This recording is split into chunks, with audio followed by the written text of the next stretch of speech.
उद्धारकर्ता प्रभु यीशु मसीह के अतुल्य नाम में हाउस ऑफ प्रेयर मिनिस्ट्री के आज के सेवकाई में आप सबों का मैं दिल से अभिवादन करता हूं। परमेश्वर का धन्यवाद हो एक और इस अच्छे अवसर के लिए। परमेश्वर ने एक बार फिर हमारे जीवन में अवसर दिया कि हम सब प्रभु के चरणों में बैठकर परमेश्वर के वचन को सुन सकते हैं और अपने जीवन में आशीष को प्राप्त कर सकते हैं।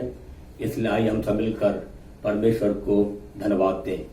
इस लॉकडाउन पीरियड में भले ही हम आराधना में एकत्रित होकर के सामूहिक रूप में हम आराधना भले ही न कर पा रहे हो, लेकिन परमेश्वर के इस महान प्रावधान और योजनाओं के लिए हम परमेश्वर का धन्यवाद करें कि आप अपने स्थानों पर रह करके परमेश्वर के वचनों को हम सुन सकते हैं, आराधना कर सकते हैं और अपने जीवन में आशीषों को प्राप्त कर सकते हैं।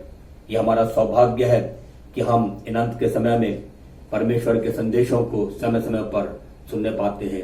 आइए हम सब अपने आत्मा को, अपने हृदय को परमेश्वर के वचन के लिए तैयार करें, ताकि जो भी आज परमेश्वर के वचन रूपी बीज हमारे जीवन में बोया जाए, ये वचन हमारे जीवन में बहुतायत के साथ फल लाने वाला हो जाए।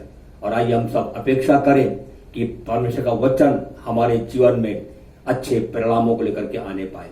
आइए हम सब इसके पहले वचन में जाएं। हम सब अपने सिरों को झुकाएं, प्रार्थना में जाएं। Praise God, hallelujah. हमारे महान सामर्थ्य जीवित प्रभु परमेश्वर, एक और इस अच्छे अवसर के लिए हम आपको धन्यवाद देते हैं।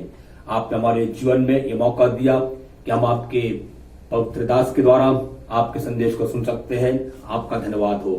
विशेष तौर से आज के सेवकाई को हम आपके हाथों में देते हैं, आपके अभिषेक दास को आपके हाथों में देते हैं। पवित्र आत्मा आप उन्हें अपने नियंत्रण में लीजिए और जैसा आप चाहते हैं वैसा हमारे मध्य में इस्तेमाल करिए। सुनने के लिए कान ग्रहण करने का आत्मा हमें दीजिए और प्रभु आपका वचन जोरावर तरीके से हमारे जीवन में कार्य करना हो सके। पवित्र आत्मा आप आइए, हम आपको आमंत्रित करते हैं और जैसा आप चाहते हो, जो कुछ आप चाहते हैं हमारे जीवन में आज करिए। महिमा आपको मिलने पाए। हर एक श्रोताओं को अपने आत्मा के नियंत्रण में लीजिए। महिमा आपको मिलने पाए। मांगते यीशु के नाम से, आमीन। Praise the Lord. सबको जय मसीह की।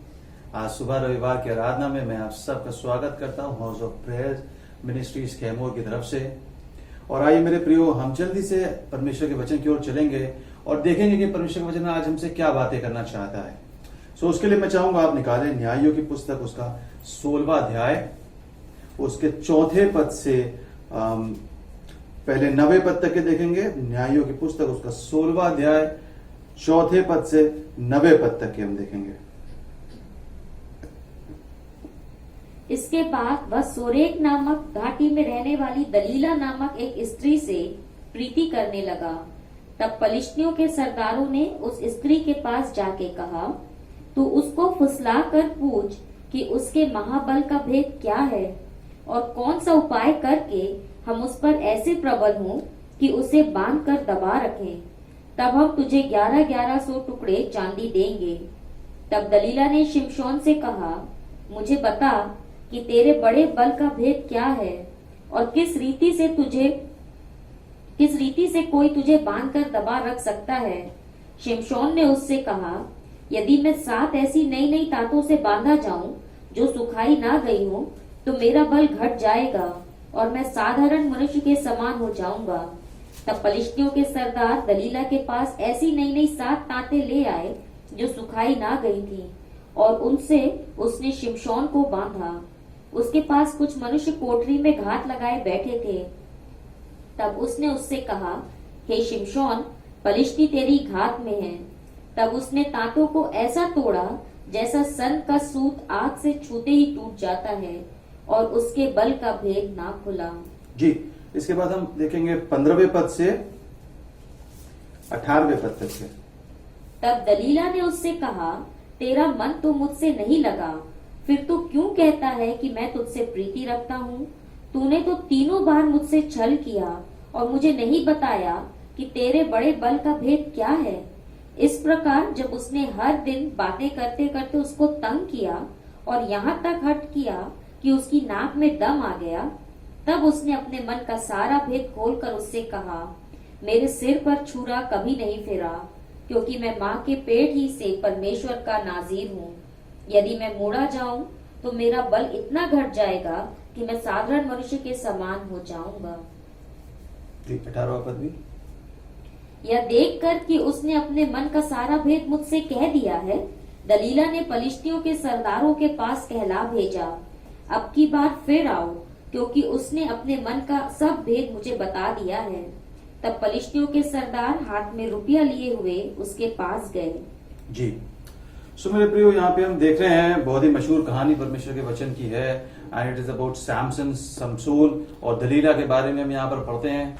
आप में से जो लोग परमेश्वर के वचन के ज्ञान को रखते हैं, हम जानते हैं कि शमशून जो है, शमशोन वो जन है जो कि बहुत ही बलशाली था, एंड जैसा कि हर एक जवान व्यक्ति होना चाहेगा। आज के दिन में वो बड़े बड़े मसल्स थे उसके पास में, और वो संसार की ताकत नहीं थी। परमेश्वर ने उसको अभिषेक किया था और बहुत सारे युद्धों को उसने लड़ा, बहुत सारे बड़े बड़े कामों को उसने अपने जीवन में किया, एंड परमेश्वर ने उसको अपनी इच्छा में वहां पर खड़ा किया था। हम जानते हैं कि उन दिनों में इजराइल में जबकि परमेश्वर जो है उनको लीड कर रहे थे, सो न्यायों की उसमें पुस्तक में इसका वर्णन हम यहाँ पर पाते हैं, और हम जानते हैं कि शिमशोन वहां पर खड़ा होने पाता है और बड़े बड़े कामों को उसने किया है वहां पर मेरे प्रियो, हम जिस हिस्से में है इस कहानी के, वहां पर क्या हो रहा है, यहाँ पे दलीला नाम की एक स्त्री से लिखा है कि वो प्रीति करने लगा, एंड देन हम जानते हैं कि वो जो स्त्री थी, ये तो उससे प्यार करता है, ये तो उससे प्रेम करता है, परंतु वो स्त्री इससे प्रेम नहीं करती है।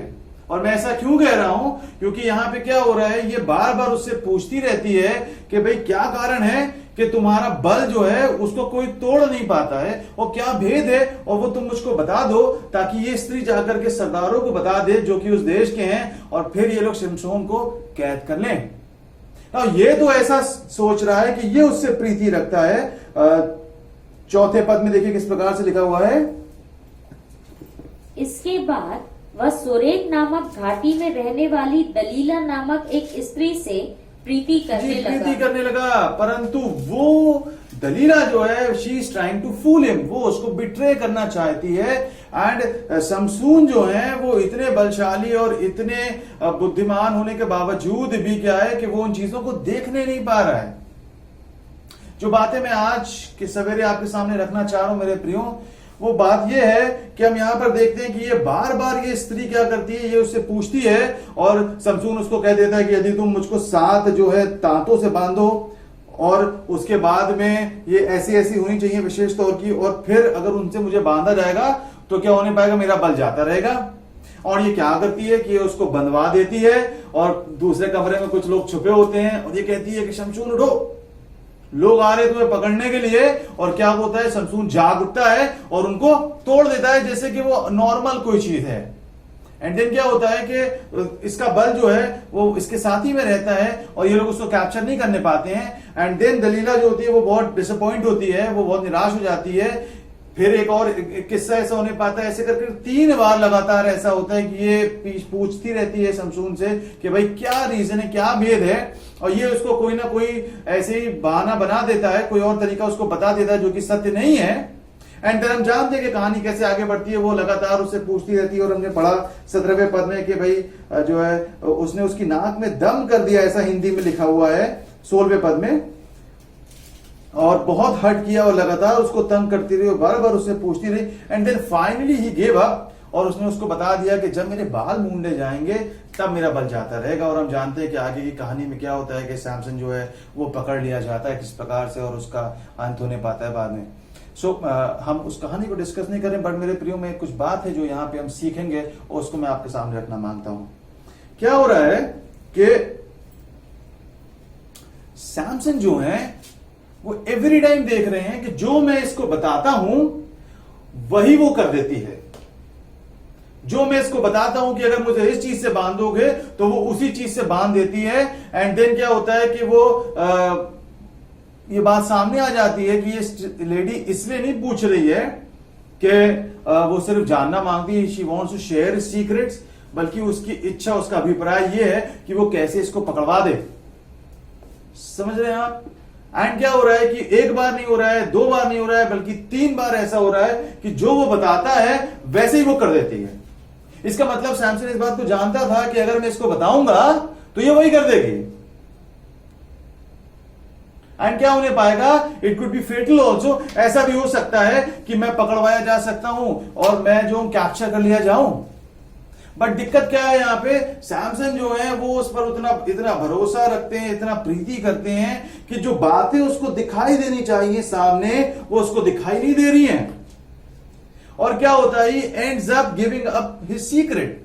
ऐसा होता है कि वो फाइनली जो है वो उन बातों को बता देता है जो कि इसको बतानी नहीं थी। जिस बात की ओर मैं आपका ध्यान लेके जाना चाह रहा हूं मेरे प्रियो, वो क्या है कि जब हम उस रास्ते पे चलना शुरू कर देते हैं जो कि परमेश्वर की इच्छा में नहीं है, तब क्या होता है, हम अपने आप को वहां पे पाते हैं कि हमारे सामने चीजें होती हैं परंतु हम उनको देख नहीं पा रहे होते हैं। जो बातें बिल्कुल क्लियर हैं, जो बातें बिल्कुल सामने हैं, दे आर वेरी क्लियर, जो बातें हम देख सकते थे, परमेश्वर जो चाहते हैं कि हम देखने पाए, कई बार वो बातें हमारी आंखों से छुप जा रही होती है। वो क्लैरिटी जो परमेश्वर हमारे जीवन में देना मांगते हैं, वो हमारी आंखों से छुप जा रही होती है। सैमसन के जीवन में हम यहां पर देख रहे हैं कि वो बार बार वो देख रहा है कि ये लेडी वही करती है जो मैं इसको बताता हूं। आप कह सकते हैं कि भाई ऐसा क्लियर नहीं है, पर क्योंकि जब नेक्स्ट टाइम वो पूछ रही है, इसका मतलब कि पिछली बार से वो सैटिस्फाइड नहीं है, एंड देन अगेन वो पूछ रही है, तो इसका मतलब ये है कि she wants to know the truth, और ये जानता है कि जो मैं बताता हूं ये वैसे ही करती है। सो क्या हो रहा है कि Samson is falling prey to this lady, वो उसके जो है षड्यंत्र में फंसता जा रहा है। एंड ये वो व्यक्ति है जिसके विषय में परमेश्वर के पास में बड़ी योजनाएं हैं, जिसके लिए परमेश्वर ने जो है बड़ा प्लान बनाया, बड़ा अभिषेक उसके ऊपर किया, और आसपास भी उसके कोई जन वहां पर नहीं है। वो बड़े बड़े सामर्थ्य कामों को कर रहा है, गधे के जबड़े की हड्डी से ढेर सारे लोगों को मार दे रहा है। एंड जो माय पर्सनल फेवरेट वो ये है कि वो उस नगर के दरवाजे को उसने जो है उखाड़ लिया वहां से। एंड वॉट मैन, क्या सामर्थ्य उसके पास में है। पर क्या हो जाता है, इट वॉजंट दैट लेडी जिसने कि उसको फूल किया, वो स्त्री नहीं है जिसने कि उसको बेवकूफ बनाया। ये उसका जीवन है, ये उसके चुनाव हैं जो कि उसको उस जगह पे ले गए जहां पे उसने उस क्लैरिटी को खो दिया जो परमेश्वर उसके जीवन में देना चाहते थे। इट वॉजंट फॉर दलीला की वजह से ये नहीं होने पाया। वो दूरी जो इसकी परमेश्वर से आ गई थी, वो दूरी जो इसके जीवन में वो पापों के कारण आ गई थी परमेश्वर से, उसकी वजह से क्या होने पाता है, वो चीजें जो उसको दिख सकती थी वो नहीं देख पा रहा है।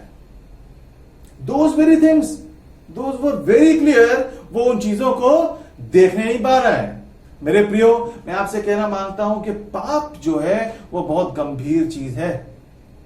कई बार हमको लग रहा होता है कि नहीं, हमारे फैसले हैं, हम चीजों को इस प्रकार से करना मांगते हैं और ये मेरा चुनाव है। एंड मैं आपको बताऊं, आप कहेंगे कि ये कहानी तो भाई काफी साल पुरानी है, पर मैं आपसे बताऊं आज भी हम उसी संसार में जी रहे हैं। वो संसार जो इन बातों पर विश्वास करता है कि it is about my freedom, है ना, ये तो मेरा चुनाव है, मैं डिसाइड करूंगा कि मैं किस तरफ जाऊंगा, मैं किससे दोस्ती रखूंगा, मैं किससे मित्रता रखूंगा, मैं कौन से फैसले अपने जीवन के लिए लूंगा, ये मेरा चुनाव है। परमेश्वर सिर्फ वहां पे रहे जहां पे वो हमको आशीष दे। जब हमारी गाड़ी फंसे तो हम परमेश्वर के पास में जाएं, परमेश्वर ये दिक्कत हो गई है, आप हमारे लिए इस द्वार को खोल दीजिए, है ना, यहां पे चंगाई दे दीजिए, यहां पे छुटकारा दे दीजिए। पर when it comes to making decisions, जब बात आती है चुनाव करने की, तब हम अपनी बुद्धि में जो बेस्ट समझेंगे वो चीजों में हम जाएंगे। परमेश्वर ने हमको अगुवे दिए, हमारे दास दिए, परमेश्वर के दास दिए, अपने आत्मा दिया, उसका वचन दिया है। इस चीजें इसलिए दी है ताकि ये हमारी अगुवाई करने पाए और हमको उस रास्ते पे चलाने पाए जिसपे कि परमेश्वर ने हमारे लिए चुना है और उस पे हम जाने पाए।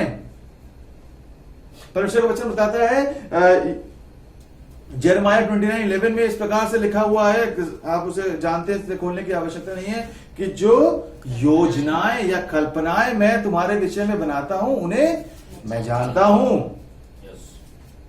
वो जानता है कि वो हमारी हानि की नहीं वरन हमारे सफल की हैं, हमारे लाभ की हैं, और अंत में क्या होगा, मैं तुम्हारी इच्छा को पूरी करूंगा। We need to trust him, हमको उस पर भरोसा करने की आवश्यकता है। पर मेरे प्रियो, क्या दुख की बात यह है कि संसार जो है वो अपनी बुद्धिमानी में चलना ज्यादा पसंद करता है। और उसमें क्या हो रहा होता है कि हम वो नहीं देख पा रहे जो कि बहुत ही क्लियर है, विच इज वेरी एविडेंट। ये वो बातें नहीं है कि जैसे वो अग्नि में जो रथ है और वो परमेश्वर के उस दास को दिखाई दे रहा था और उसके दास को दिखाई नहीं दे रहा था, ये वो वाली बातें नहीं है मेरे प्रियो, है ना। ये कोई दर्शन की बात है, ये वो बातें जो कि सामने दिखाई दे रही हैं, पर हम कई बार उन बातों को देखते हुए भी देख नहीं पा रहे होते हैं। क्यों? क्योंकि हमारी जो आंखें हैं ना, वचन में लिखा यदि तेरा if your eyes are darkened, है ना, यदि तेरी आंखें अंधकार में हैं तो तेरा शरीर कैसा अंधकार में होगा। सो पाप जो है वो सिर्फ पाप नहीं है ना। जब हम बाइबल और परमेश्वर का जो कलीसिया है, जब वो पाप के विषय में बात कर रही होती है तो हमें लग रहा होता है कि नहीं, ये तो सिर्फ इसलिए है क्योंकि हमारी फ्रीडम छीन लेना मांगते हैं, है ना, हमारी आजादी छीन लेना मांगते हैं। वो चाहते हैं कि बस लकीर पे चलते रहो। और संसार जो है, संसार इस तरीके के थॉट के साथ में आता है कि लिव योर लाइफ और जैसा तुम चाहते हो। आप जानते हो वो बड़े बड़े पंच लाइन्स जो कि हम एड कैंपेन्स में सुनते हैं, इसमें उसमें सुनते हैं, है ना, वो उनके साथ में आता है और हमसे कहना मांगता है कि जो तुम करना मांगते हो कर लो, एक ही जिंदगी है एंड ऑल दैट। और जो बाइबल है वो तो बस इसलिए, बस क्योंकि परमेश्वर एक ऐसा परमेश्वर है जो कि गद्दी पे बैठा हुआ है और बस वो चाहते हैं कि मेरी इच्छा के अनुसार चलो, इसलिए ये सारी बातें। मेरे प्रियो, सिर्फ इतना नहीं है, ये संसार जो है ये वो परमेश्वर के बनाए नियमों पे भी चलता है। और जब आप पाप करते हैं तो सिर्फ आप पाप नहीं कर रहे होते हैं, आप इनविटेशन दे रहे होते हैं, आप निमंत्रण दे रहे होते हैं उन चीजों को जो कि आपके नजरिए को धुंधला कर देती है, जो कि आपके विजन को जो है धुंधला कर देती हैं। बात सिर्फ इतनी नहीं है कि हम अपनी मर्जी में चीजों को कर लेना मांगते हैं, बात क्या है कि हम किन चीजों को अपने जीवन में इनवाइट कर रहे हैं मेरे प्रियो। एंड एक और बात भी यहाँ पे होती है, उसको भी मैं चाहता हूं कि हम देखते हुए चले। यहाँ पे क्या हो रहा है, यहाँ पे ये जो व्यक्ति है सैमसन, ये क्या कर, यहाँ पे लिखा कि वो उस स्त्री से प्रीति करने लगा। हमें कई बार क्या लग रहा होता है कि क्योंकि हम इतने अच्छे हैं, परमेश्वर हमारे जीवन में ये आशीष को दिया है, हम ऐसे दिखते हैं और हम वैसे दिखते हैं और हम ये कर पाते वो कर, ये चीज लोगों को हमसे जोड़ के रखती है। परंतु मेरे प्रियो, वो चीजें जो अच्छी हैं आपके जीवन में वो आपकी नहीं है, वो परमेश्वर ने आपके जीवन में उंडेली हैं। और अगर आप परमेश्वर को आदर नहीं देंगे तो वो सारी चीजें जो आपको लग रहा है कि आपसे आकर के लिए इसलिए जुड़ रही हैं क्योंकि वो आपकी काबिलियत है, वो आप वहां पे धोखे को पाने पाएंगे।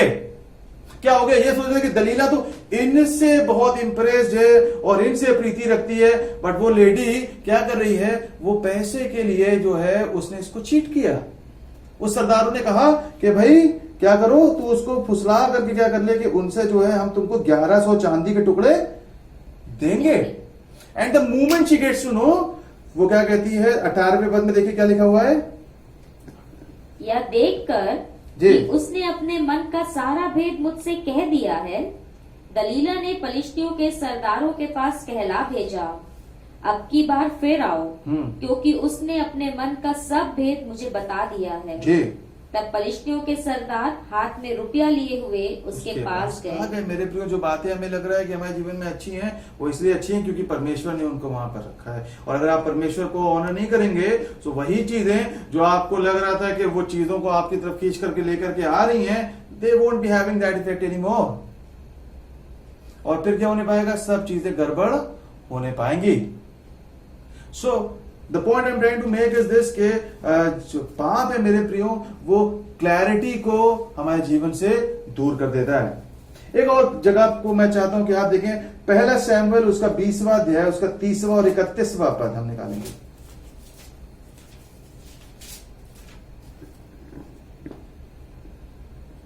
First Samuel chapter 20 verse 30-31। तब शाऊल का कोप योनातान पर भड़क उठा और उसने उससे कहा, हे कुटिला राजद्रोही के पुत्र, क्या मैं नहीं जानता कि तेरा मन तो यिशै के पुत्र पर लगा है? इससे तेरी आशा का टूटना और तेरी माता का अनादर ही होगा, क्योंकि जब तक यिशै का पुत्र भूमि पर जीवित रहेगा तब तक ना तो तू और ना तेरा राज्य स्थिर रहेगा। इसलिए अभी भेजकर उसे मेरे पास ला, क्योंकि निश्चय वह मार डाला जाए। जी, यहाँ पे क्या हो रहा है, ये कॉन्वर्सेशन है शाऊल और योनाथन के बीच में। शाऊल जो कि इजराइल का राजा है एंड जॉनथन उसका बेटा, योनाथन उसका बेटा है। और क्या हो रहा है कि डेविड जो है उसको परमेश्वर ने सफलता दी है और शाऊल साहब जो है वो उससे चिढ़ने लगे हैं। लोगों ने गीत गाया कि शाऊल ने तो जो है हजारों को मारा है पर दाऊद 10,000 को मारा। और शाऊल जो इस बात से बहुत चिढ़ने लगे।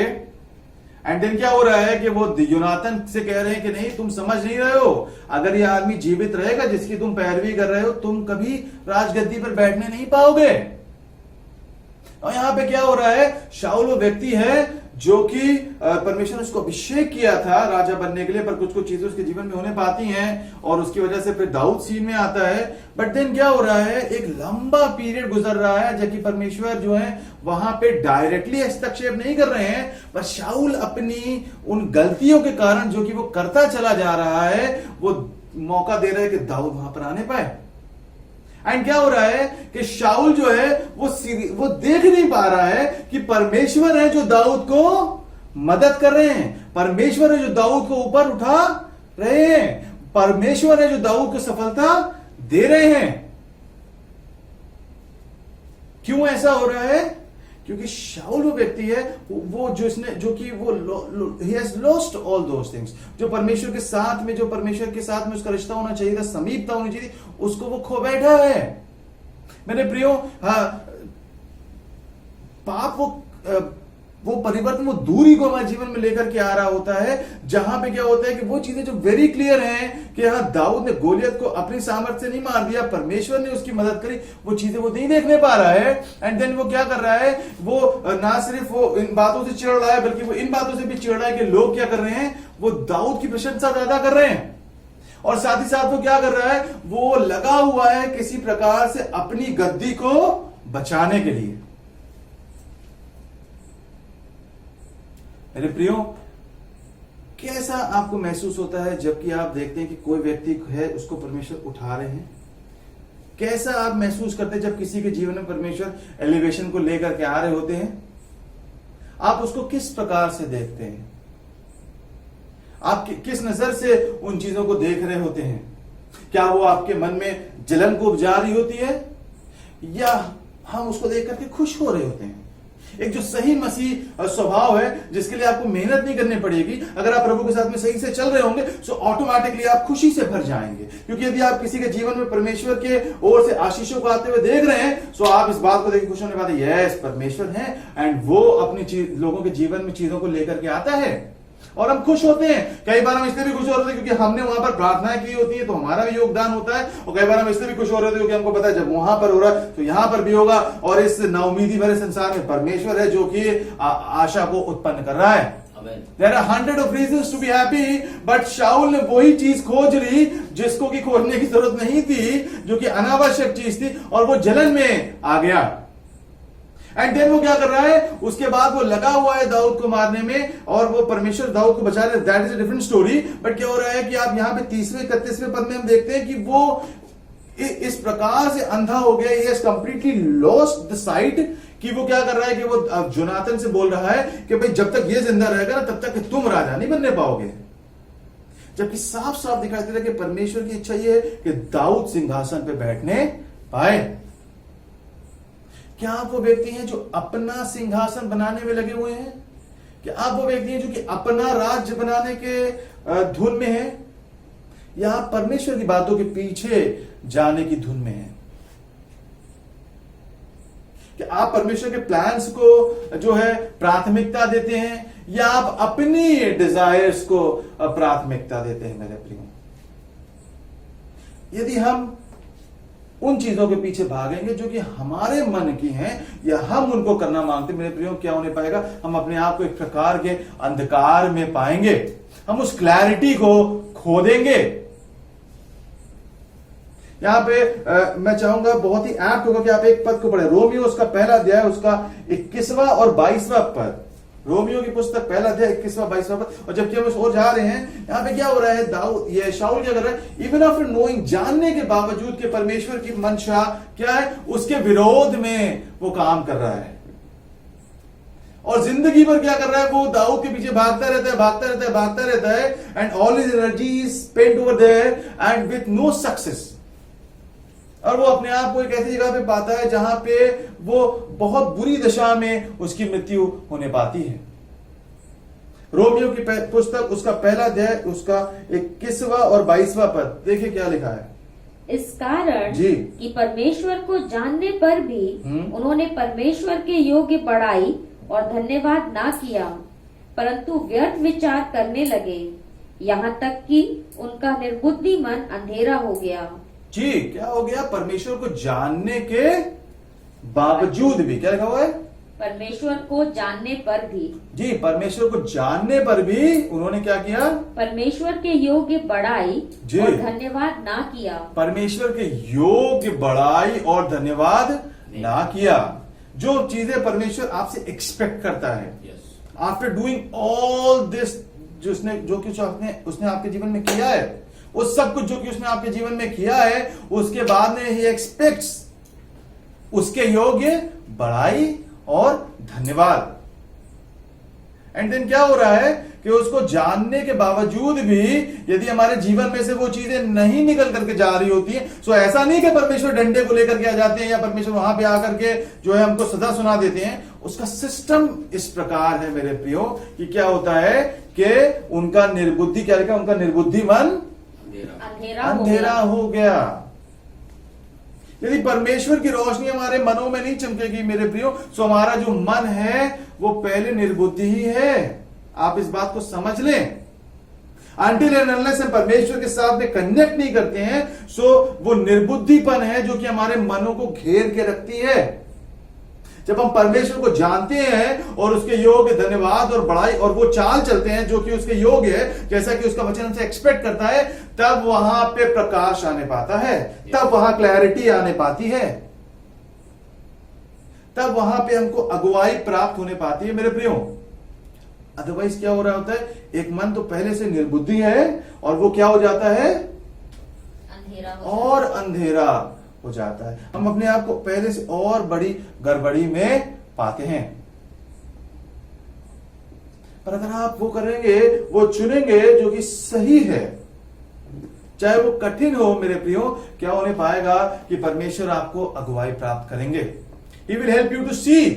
वो आपकी मदद करेगा कि आप उन चीजों को वैसे देखने पाए जैसे कि वो हैं।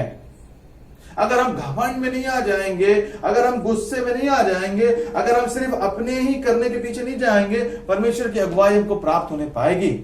वो चाहते हैं कि हम उसके वचन के प्रति हम्बल होने पाए, नम्र होने पाए, एंड तब क्या होने पाएगा कि हमको वो सही नजरिया प्राप्त होने पाएगा। अब मैं चाहता हूं कि आप देखिए मत्ती उसका 3रा अध्याय 13वां 14वां और 15वां पद। मत्ती की पुस्तक उसका 3रा अध्याय 13वां 14वां 15वां पद।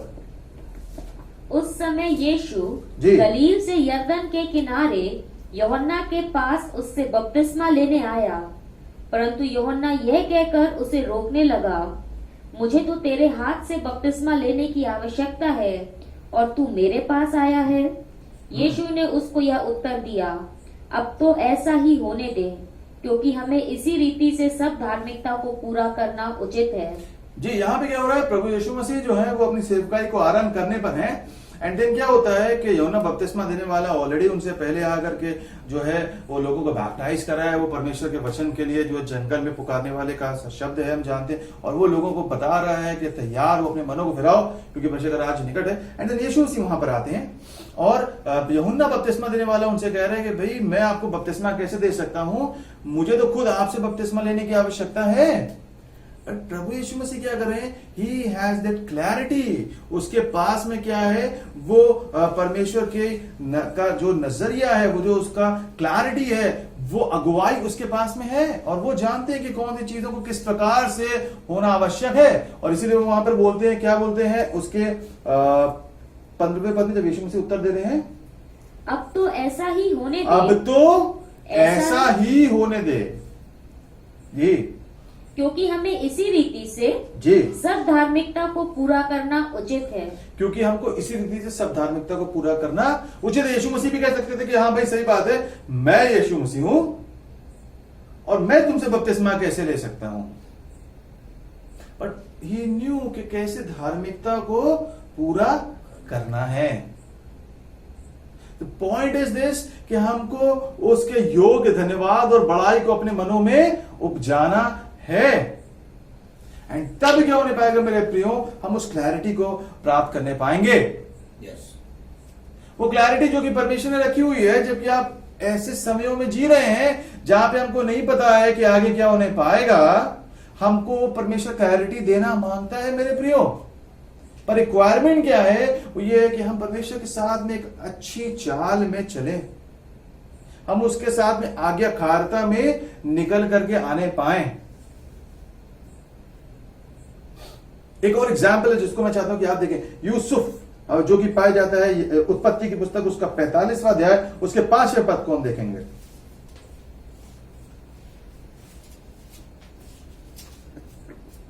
अब तुम लोग मत पछताओ जी, और तुमने जो मुझे यहाँ बेच डाला हाँ। इससे उदास मत हो, क्योंकि परमेश्वर ने तुम्हारे प्राणों को बचाने के लिए मुझे तुम्हारे आगे भेज दिया है।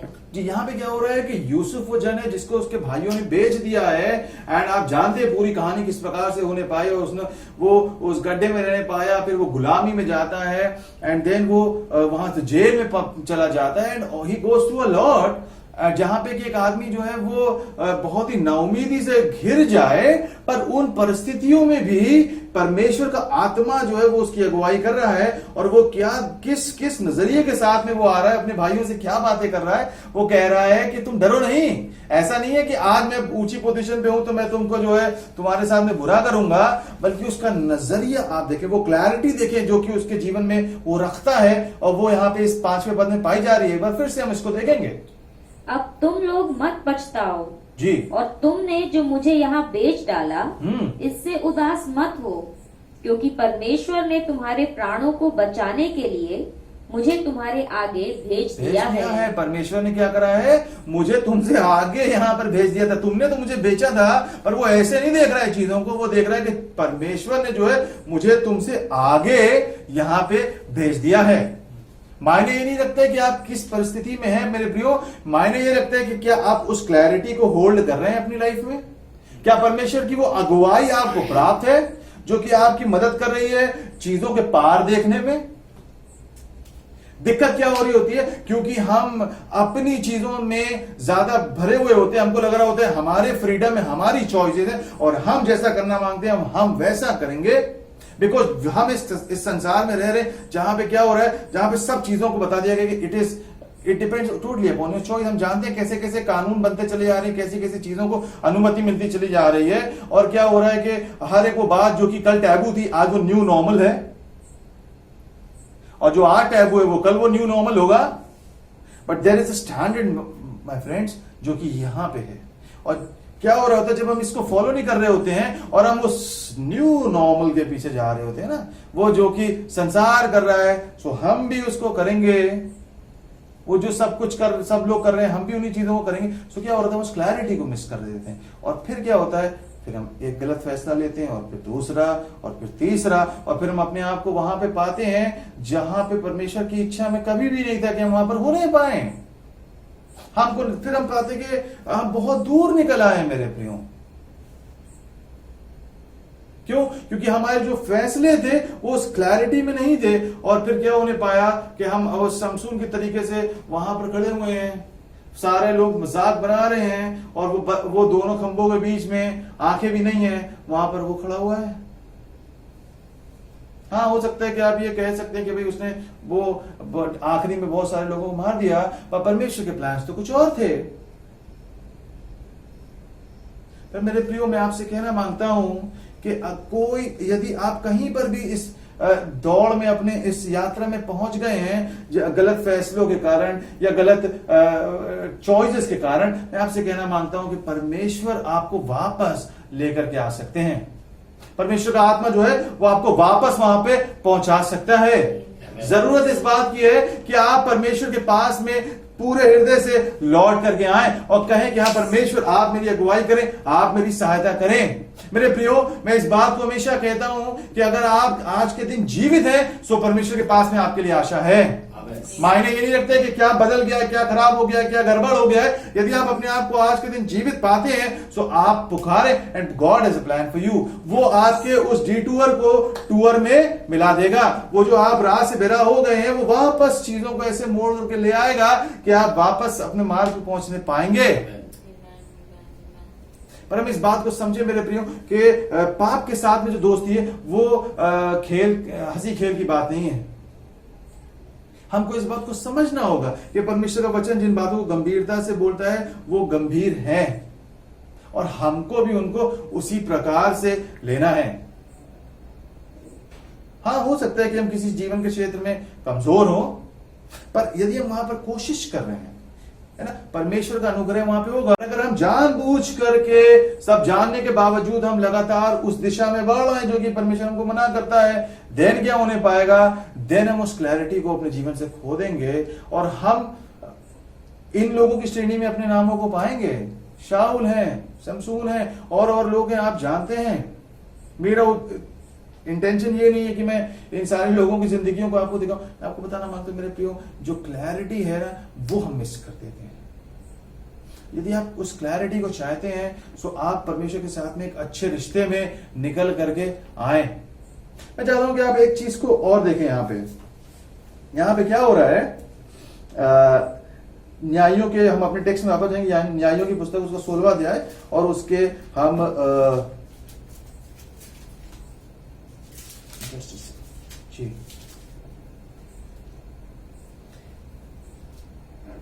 जी आप 15वें से पढ़ना शुरू करें, 15वां 16वां पद जी। तब दलीला ने उससे कहा, तेरा मन तो मुझसे नहीं लगा, फिर तू क्यों कहता है कि मैं तुझसे प्रीति रखता हूँ? जी जी जी। तूने तीनों बार मुझसे छल किया और मुझे नहीं बताया कि तेरे बड़े बल का भेद क्या है। इस प्रकार जब उसने हर दिन बातें करते करते उसको तंग किया जी। और यहाँ तक हट किया कि उसकी नाक में दम आ गया, तब उसने अपने मन का सारा भेद खोलकर उससे कहा, मेरे सिर पर छुरा कभी नहीं फिरा। यहाँ पे क्या हो रहा है? 16वें पद में एक बात लिखी है, इस प्रकार जब उसने हर दिन बातें करते करते उसको तंग किया और यहां तक हट किया कि उसकी नाक में दम आ गया। अंग्रेजी में लिखा हुआ है हिज हार्ट वॉज वेक्स्ड। उसका दिल जो है वो दुख से, दर्द से भर गया। इतना वो चीजें उसको परेशान कर रही थी, दबा रही थी। मेरे प्रियो, यदि आप ऐसी परिस्थितियों से बचना मांगते हैं या अपने जीवन में आप परमेश्वर के साथ में एक अच्छे रिश्ते में चलते रहना मांगते हैं, वहां पर एक कुंजी है। क्या लिखा हुआ है? परमेश्वर का वचन नehemiah की पुस्तक में बोलता है कि यहोवा का जो आनंद है वो क्या है? मेरी सामर्थ है। The Joy of the Lord is my strength. यदि कोई बात आपके दिल को बहुत दुखा रही है, यदि कोई बातें हैं, कोई चीजें जो कि आपके जीवन से उस जॉय को चुरा ले रही हैं मेरे प्रियो, सो ये एक इंडिकेटर है कि आप चीजों को ठीक कर लें। यदि वो परमेश्वर का आनंद आपके जीवन में बना नहीं हुआ है, यदि आप परमेश्वर की उपस्थिति में जा तो रहे हैं, वचन तो पढ़ रहे हैं, ये सर्मन्स को सुन रहे हैं, कलीसिया भी जा रहे हैं, सारे कुछ वो धर्म के काम हम कर रहे हैं, परंतु वो आनंद यदि मिसिंग है, वो जॉय ऑफ द लॉर्ड वो मिसिंग है, then you won't be having any strength. तब आपके पास में कोई सामर्थ्य नहीं रह जाएगा कि आप इन चीजों को करने पाए। His heart was vexed. यहां पर लिखा है कि उसकी नाक में, पता नहीं किस कॉन्टेक्स्ट में उन्होंने इसको ऐसा कहा, पर अंग्रेजी बहुत ज्यादा क्लियर वो होता है कि उसका दिल जो है वो दुख से भर गया। मेरे प्रिय, हमारे मसीह जीवन में कोई ऐसी बात नहीं होनी चाहिए जो कि परमेश्वर के आनंद से ज्यादा बड़ी होने पाए, है ना। कोई ऐसा दुख नहीं है जो कि परमेश्वर के आनंद से ज्यादा बड़ा होगा। यदि आप इस चीज को मैनेज करना जानते हैं, है ना, हम परमेश्वर के आनंद को हमको कोशिश करना है कि वो चोरी हमसे ना होने पाए। हाँ, there will be times, there will be things जो कि हमको परेशान करेंगी, पर यदि कोई चीज इसके आड़े आ रही है, इसका मतलब क्या है कि you need to check, you go, आपको जाना है परमेश्वर के सम्मुख और परमेश्वर से पूछें, और तब परमेश्वर आपकी वहां पर अगुवाई करने पाएंगे। मैं आपसे कहना मांगता हूं, स्पेशली आजकल के दिनों में भी जिसमें हम हैं, परमेश्वर के आनंद को आप अपने जीवन में बनाकर रखें। स्पेंड टाइम विद हिम, उसके साथ में अकेले में समय बिताएं, आत्मिक गीतों को गाएं, उससे बात करें। Yes. आराधना करें और उसके आनंद को आप अपने जीवन में भर लें। सिर्फ दिन में एक बार नहीं, 5 मिनट के लिए प्रार्थना कर लिया, सुबह हमने एक पद पढ़ लिया, वो काफी नहीं है। ये सब भी जरूरी है, ऐसा नहीं कह रहा हूं कि आप ये ना करें, परंतु आपका जो दृढ़ गढ़ है वो क्या होना चाहिए? परमेश्वर का आनंद होना चाहिए। और जब वो होगा आपके जीवन में, वो स्ट्रेंथ रहने पाएगी, वो अगुवाई आपके जीवन में मेरे प्रियो रहने पाएगी। दाऊद वो व्यक्ति था जिसने ढेर सारे भजनों को लिखा। वो क्या कर रहा था? वो उस कैसी भी परिस्थिति में क्यों नहीं है, परंतु वो परमेश्वर के आनंद से जुड़ा हुआ व्यक्ति था, उससे जुड़ा रहने वाला व्यक्ति था। एंड क्या होने पाएगा मेरे प्रियो? आप उस क्लैरिटी को प्राप्त करते चले जाएंगे। पाप एक गंभीर चीज है, we should not be flirting with it. हमको उससे खेलने की जरूरत नहीं है, हमको उसको सीरियसली टैकल करने की आवश्यकता है। और खासतौर से जबकि हम अंत के दिनों की ओर बढ़ चले हैं बस, तो बहुत जरूरी है कि हम इन चीजों को समझें। अब बहुत जरूरी है कि हम चीजों को सीरियसली लेना शुरू करें। आगे की राह मेरे प्रियो तभी आसान होने पाएगी जब आप परमेश्वर की ओर से उस क्लैरिटी को एवरी डे प्राप्त करते चले जाएंगे। And God will help you, और वो आपको वहां पे पहुंचा देगा जहां पे कि आपको पहुंचना है। सो मैं आपसे उत्साहित करूंगा, आपको एक बार फिर से मैं एनकरेज करूंगा कि आप इन चीजों पे मनन करें और उन्होंने देखे परमेश्वर का वचन जो है वो आपकी अगुवाई करने पाए, आपको उस क्लैरिटी को प्रोवाइड करने पाए। सबको जय मसीह। हम प्रार्थना में चलेंगे। प्रभु यीशु मसीह, हम आपका धन्यवाद देते हैं जबकि आपने हमारी सहायता करते हैं अपने वचन के द्वारा कि प्रभु हम उत्तम बातों को सीखने पाते हैं जो कि हमारी अगुवाई करती है प्रभु जी। और हम चाहते पिता परमेश्वर के हम में से हर एक व्यक्ति की जिसने कि इस वचन को सुना है प्रभु जी, आप उनको आशीष दें, उनकी सहायता करें, मदद करें, that they should have a closer walk with you and then वो उस जॉय को आपके जो आनंद जो कि आपकी उपस्थिति में आता है प्रभु जी, उस से बढ़ते चले जाएं ताकि वो सामर्थ्य होने पाए इन सारी चीजों के ऊपर प्रभु जी, और सब चीजों के ऊपर जय प्राप्त करने पाए। आपने कहा कि you will be more than conquerors, हम तमाम चीजों को कॉन्कर करने पाएंगे प्रभु आपके आनंद में प्रभु जी। आप हमारी सहायता करें, मदद करें, सब कुछ को हम आपके हाथों में सौंपते हैं प्रभु जी। आने वाले तमाम दिनों में प्रभु अपने लोगों की आप अगुवाई करें प्रभु जी, और उन्होंने दिया कि वो आपकी क्लैरिटी को अपने जीवन में रिसीव करते चले जाए। प्रभु यीशु मसीह के नाम से आमीन। अब हमारे उद्धारकर्ता तो यीशु मसीह का अनुग्रह, परमेश्वर पिता का प्रेम और पवित्र आत्मा के संगति सहभागिता हम सबों के साथ, विश्व के तमाम विश्वासियों के साथ अब से लेकर मसीह द्वितीय आगमन तक होती रहे, और सब प्रभु के लोग कहें आमीन। God bless you all.